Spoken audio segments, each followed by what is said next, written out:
আমি আসছি সিদ্দিক মিয়ার মাদ্রাসার ছাদের ওপর।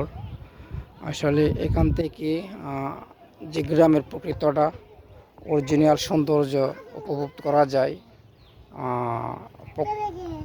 পুরা সৌন্দর্যটাকে এখান থেকে তুলে ধরা যায়।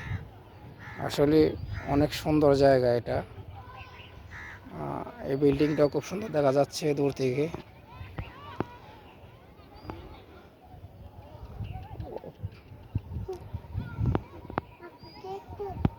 অনেক সুন্দর জায়গা এটা। এই যে দেখতে পাচ্ছেন, এটা কলিয়াচর। জুম করলে কাছে আসে, এদিকে কলিয়াচর। এই যে কলিয়াচরের মসজিদের মিনারটা, টাওয়ারটাও কলিয়াচরের ভিতরে।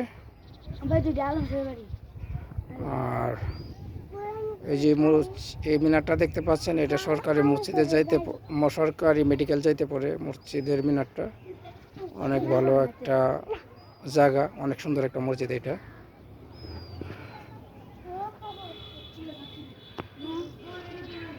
আসলে সিদ্দিক মিয়া সাহেব, ওনার ওসিল্লা আমরা এখানে আসতে পারছি। আল্লাহ উনি নাই, আল্লাহ ডাকে সাড়া দিয়ে ওপারে চলে গেছেন। আল্লাহ যেন ওনাকে জান্নাতুল ফেরদৌস দান করে। এটা সিদ্দিক মিয়ার মাদ্রাসা। এখানে হাজার হাজার ছাত্রছাত্রী মানুষ হচ্ছে, ইসলাম শিক্ষায় শিক্ষিত হচ্ছে, কেউ হাফেজ হচ্ছে, কেউ আলেম হচ্ছে। আসলে ভালো মানুষ ভালো কাজ করাটা এরা বেশি পছন্দ করে এবং ভালো কিছু করে রেখে গেছে। উনি কবর দেশে চলে গেছে, কিন্তু তারপরও উনি নেক পাচ্ছে, কারণ এখানে ইসলামের শিক্ষা পাচ্ছে ছাত্রছাত্রীরা। আল্লাহ বলছে যে ইসলামের জন্য কাজ করে যাবে, কবরে চলে যাওয়ার পরেও তারা আমলনামায় ন্যায় করতে থাকবে। যতদিন শিক্ষা প্রতিষ্ঠান থাকবে, যতগুলা ছাত্রছাত্রী শিক্ষিত হচ্ছে, হাফেজ হচ্ছে, আলেম হচ্ছে, ওরা অন্যদেরকে শিক্ষা দিচ্ছে এবং দিবে, এদের নেকও অন্যরা আমলনামায় আসবে। আসলে ওই কাজগুলো অনেক বড় কাজ, এগুলা সবাই করে না। অনেকের কোটি কোটি টাকা আছে, কিন্তু ওরা বাইরে বিনিয়োগ করে। উনি দেশে একটা কাজ করে গেছেন, এই কাজটা আসলে অনেকটা প্রশংসনীয় বলতে হবে। অনেক সুন্দর 6 তলা বিল্ডিংয়ের ছাদে আমরা আসছি। সাধকপুর কুলিয়াচরের গাং আসলে তেমন একটা দেখা যাচ্ছে, এই দেখতে পাচ্ছি হালকা হালকা দেখা যাচ্ছে কুলিয়াচরের গাং, হালকা দেখা যাচ্ছে। যাক, মাশাল্লাহ, অনেক বড় গাং এটা। এটার সাথে পদ্মা মেঘনা জড়িত আছে। বরফ যে পদ্মা মেঘনা ওই সপ্তাহের সাথে জড়িত আছে, কারণ 4 গাঙ্গের মুখ এখানে আছে। রাজাপুর এবং মেদিনীপুরের মাঝামাঝি যে গাংটা, 4 গাঙ্গের মুখ এটা। এদিকটা কুলিয়াচর আসা যাওয়ার রাস্তা, এবং বারজা থেকে কুলিয়াচর যাওয়ার রাস্তা এটা।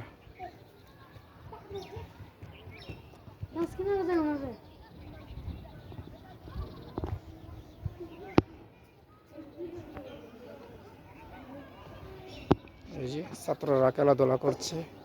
আসলে আসরের নামাজের পর থেকে মাগরিবের আজান পর্যন্ত একটা বিরতি দেওয়া হয়। এই টাইমে অনেকে খেলাধুলা করে, অনেকে ঘুমিয়ে থাকে, অনেকে বাসায় যায়। অনেকটা সুবিধা। আর নিচে দেখতে পাচ্ছেন যেটা, এখানেও বাচ্চারা খেলাধুলা করে, কারণ এখানে বর্তমানে লোক নাই, একদম নীরবতা। যাক, মাশাল্লাহ, সিদ্দিক মিয়া সাহেব ভালো একটা কাজ করে গেছেন।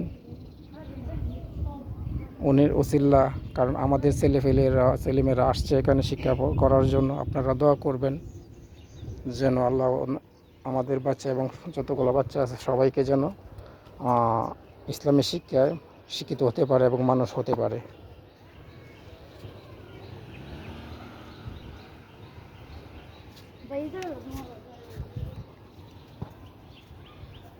কে পড়ো তোমরা?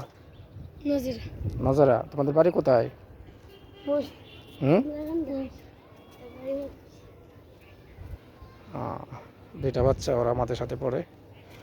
এদের কাপড় টাপড় এবং বেটিং এগুলা রৌদ্রে শুকাইতে দেয়। আসলে রৌদ্র লাগালে কাপড়গুলো ভালো থাকে।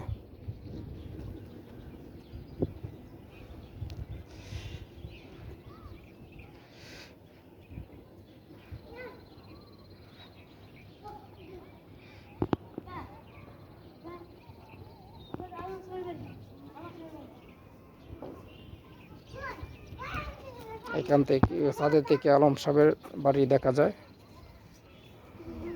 কোনটা কোনটা? হুম,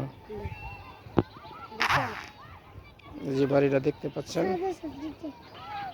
এটা আলম সাহেবের বাড়ি। আসলে আমি ছাদের থেকে তেমন একটা চিনি না।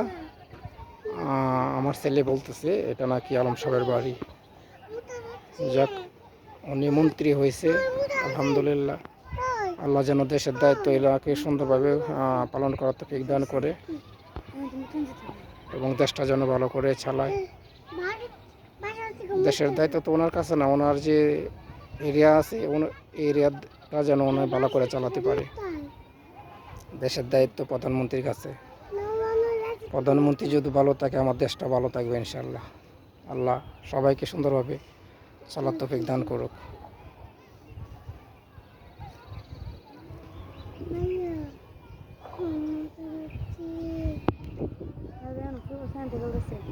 এই যে আমরা যে বাসাতে থাকি, বাসার সামনে আমাদের বাসাটা তেমন একটা দেখা যাচ্ছে না আম গাছের জন্য।